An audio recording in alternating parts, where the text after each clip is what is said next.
Anio Zoma fa 17 ny volana Avril taona 2024. Evanjely Masina no Soratra Masina Joany.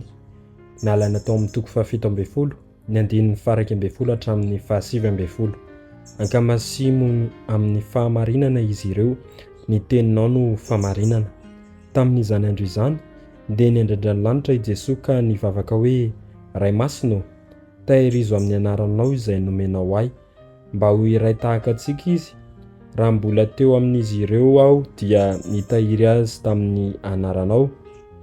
Eny, nitahiry izay nomenao ahy aho, ka tsy nisy very izy na dia iray aza, afa-tsy ilay zanaky ny fahaverezana.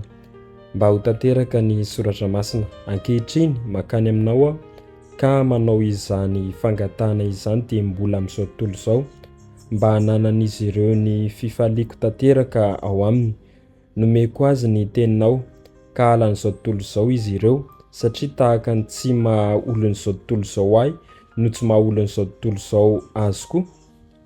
Tsy ny anesoranao azy amin'izao tontolo izao no angatahiko fa ny arovanao azy amin'ny ratsy. Tahaka ny tsy maha-olon'izao tontolo izao ahy no tsy maha-olon'izao tontolo izao azy ireo koa. Ankamasino amin'ny fahamarinana izy ireo, ny teninao no fahamarinana. Tahaka ny nanirahanao ahy ho amin'izao tontolo izao no nanirahako azy ho amin'izao tontolo izao koa.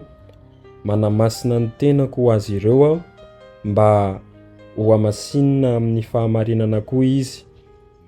Izany ary ny tenin'ny Tompo. Deraneo anao, ry Kristy.